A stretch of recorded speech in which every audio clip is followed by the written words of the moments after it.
अस्सलामु अलैकुम वरहमतुल्लाहि वबरकातुहू। सवाल जवाब मसलक शाफ़ी में आप लोगों का खैर मक़दम। आज का सवाल ये है कि वज़ू करने का मुकम्मल तरीका क्या है। तो वज़ू ये एक इबादत है, क्योंकि बग़ैर वज़ू के नमाज नहीं होती है। तो वज़ू करने के लिए और हर इबादत के लिए बिस्मिल्लाहिर्रहमानिर्रहीम बोलना ज़रूरी है। बिल्कुल इसी तरीके से वज़ू के लिए भी बिस्मिल्लाहिर्रहमानिर्रहीम कहना ज़रूरी है। उसके बाद नियत करना है। अब नियत किस तरीके से करेंगे? तो नियत करेंगे, मैं सुन्नत वज़ू करती हूँ, क्योंकि देखो हम जो हाथ गट्टों तक धोना शुरू करते हैं वो सुन्नत होता है। तो सुन्नत वज़ू की नियत करेंगे, सुन्नत वज़ू करती हूँ पाकी हासिल होने के लिए। ये एक तरीके की नियत हुई। दूसरा ये कि सुन्नत वज़ू करती हूँ नमाज दुरुस्त होने के लिए। तीसरा तरीका ये है कि सुन्नत वज़ू करती हूँ हदस दूर होने के लिए। हदस यानी नापाकी, तो आप नापाकी भी कह सकते हैं, नापाकी दूर करने के लिए। तो ये 3 तरीके से नियत हो गई। अब सबसे पहले जो चीज़ करना है, ये जो नियत है वो हाथ धोते वक्त करना है, यानी हाथ धोने के साथ ये नियत करनी है।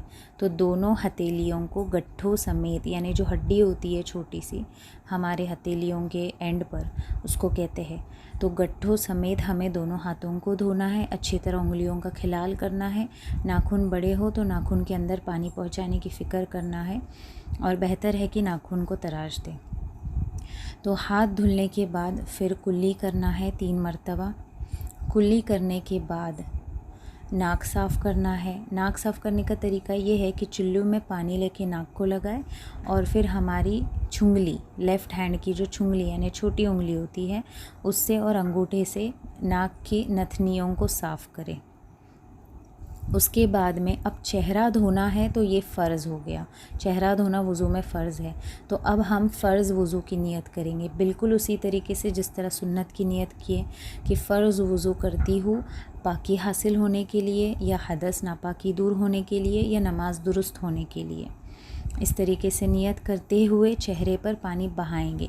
बहुत लोग होते हैं जो हाथ गीले करके मुंह पे घुमाते हैं, तो उससे वज़ू नहीं होंगी, उससे चेहरा नहीं धुलेगा, क्योंकि चेहरे का मसा नहीं होता है, चेहरे को धोना होता है।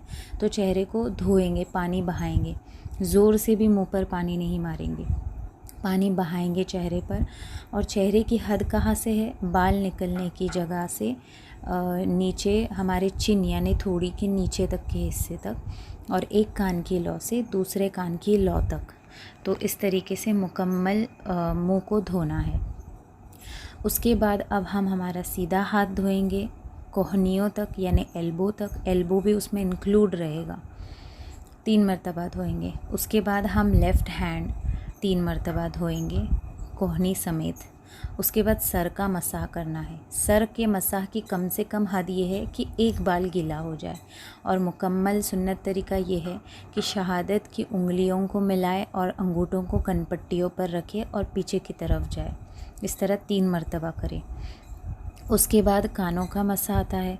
कानों का मसा भी शहादत की उंगली, जितने भी कानों के अंदर सुराख है और जितने भी फोल्ड्स है, तमामों तक पानी का अच्छे तरीके से मसा करें। कान में अगर बाली पहने हुए हैं तो उसको हरकत दे।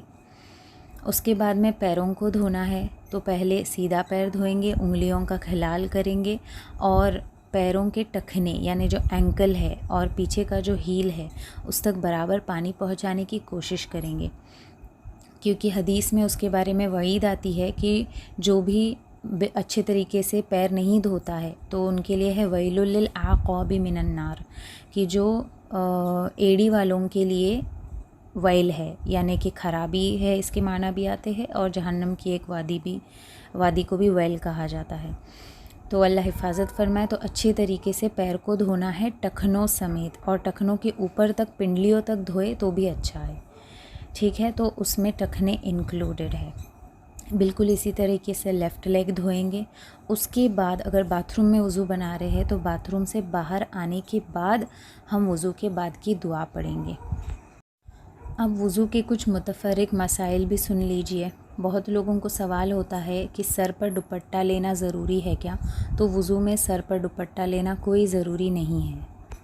वज़ू के दरमियान जो दुआएं पढ़ी जाती है तो वो कोई हदीस से साबित नहीं है। अगर आप लोग दुआ की नीयत से पढ़ रहे हैं तो उसे पढ़ सकते हैं।